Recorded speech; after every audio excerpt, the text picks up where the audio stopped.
This is truly breaking news from the Middle East. The United Arab Emirates has indeed entered into open war against Iran. It emerged today that, having suffered the most from Iranian strikes during the war started by the US and Israel, the United Arab Emirates has begun bombing Iran themselves. The Emirates have modern armed forces, well-equipped intelligence systems, and Western-made fighter jets, including the French Mirage and American F-16. And now the Emirates are ready to use all these weapons to protect their economic interests and strengthen their growing influence in the Middle East, especially after the country left the OPEC cartel. And let me remind you, right now the Emirates are the closest allies of Israel and the United States in this region. In addition, it was the Emirates who were the first to declare that they are ready to send their fleet to unblock the Hormuz Strait. In general, the Emirates are gaining influence, so much so that they have already started openly bombing Iran. My name is Alexei Pechi. Let's discuss this topic together. But before we start, please subscribe to this YouTube channel and like this video. Leave any comment under this video and subscribe to my Telegram channel Pechi News. The link is in the description of this video. So, as it emerged today, the United Arab Emirates themselves started bombing Iran, effectively entering this war. The Wall Street Journal reports that the Emirates have modern armed forces, well equipped with intelligence systems and Western-made fighter jets, including French Mirages and American F-16s. And also, let me remind you, the Emirates received air defense systems from Israel, the Iron Dome. Moreover, earlier the Emirates stated that they are ready to send their naval fleet to unblock the Strait of Hormuz. But in the end, the Emirates still delivered their first strike from the air.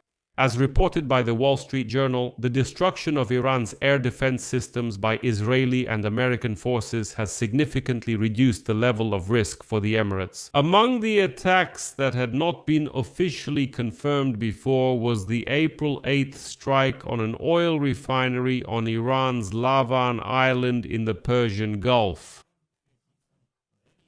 At that time, this strike caused the largest fire and knocked out a significant share of its capacity for at least several months. Back then, the Americans and Israelis hinted that it wasn't their doing. Today, it turned out that it was the Emirates.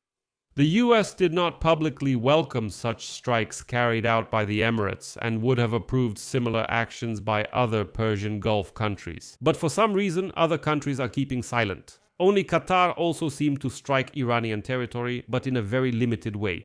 The Ministry of Foreign Affairs of the Emirates refused to comment on the operations, but referred to previous statements in which it declared the country's right to respond, including by military means, to hostile actions.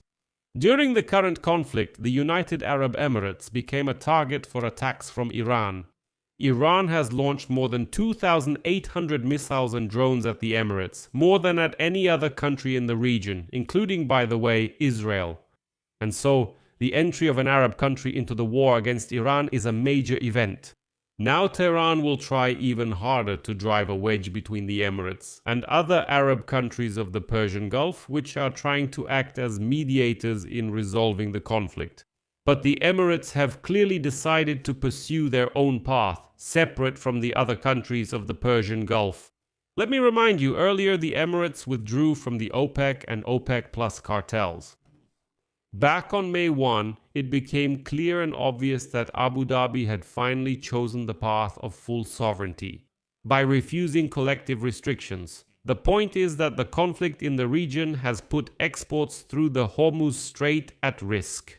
The Emirates have invested tens of billions of dollars to increase their oil production capacity to 5 million barrels per day. But they couldn't produce such volumes even when the Hormuz Strait was open, because OPEC imposed its own restrictions. Staying in OPEC and adhering to quotas now means losing money for them. Money that is vital for defense and for the functioning of the economy under blockade conditions. In addition, there is also a struggle for leadership in the region. That is, in the Emirates, they clearly understand that when this war ends, someone will have to take the lead.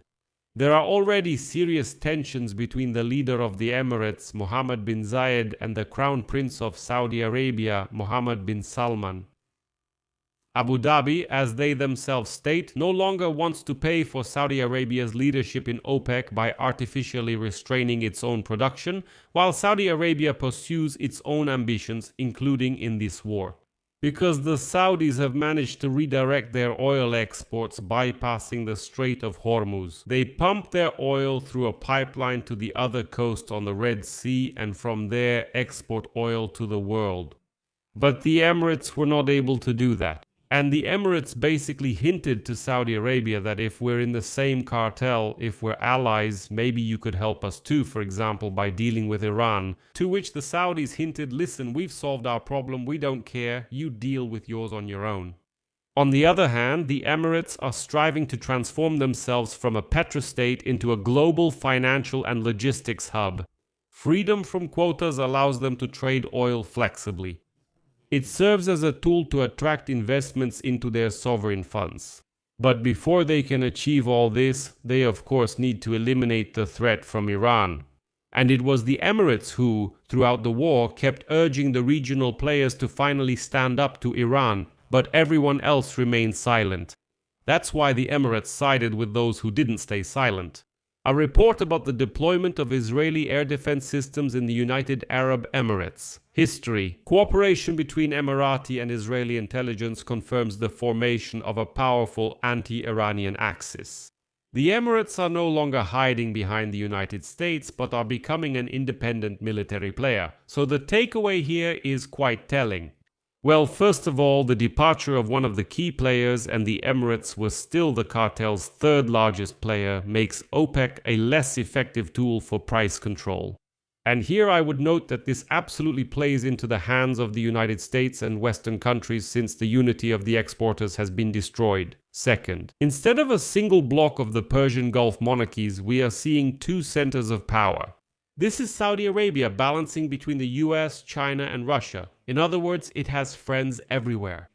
And the second center of power is now the United Arab Emirates, which is betting on a strong alliance with Washington, united by Washington and Israel.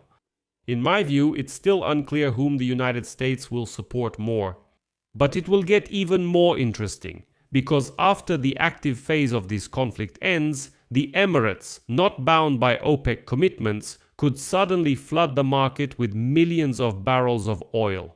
This could crash prices and deal a blow to the budgets of other exporters, including, of course, Russia and Saudi Arabia. Such a move by the Emirates would play into Trump's hands, since he claims prices will drop after the war. The Emirates could make this price drop happen, so now the Emirates are not just an observer but an active participant in the war. I'll leave it at that. Share your opinions and conclusions in the comments below this episode. Subscribe to the channel, hit the bell, and don't forget to like. And friends, if you want to support the work of this YouTube channel, you can do so financially. You can donate using the links and details in the description of this video, or by scanning the QR code on your screen. That's all for now. Take care of yourselves. Goodbye, everyone. To be continued.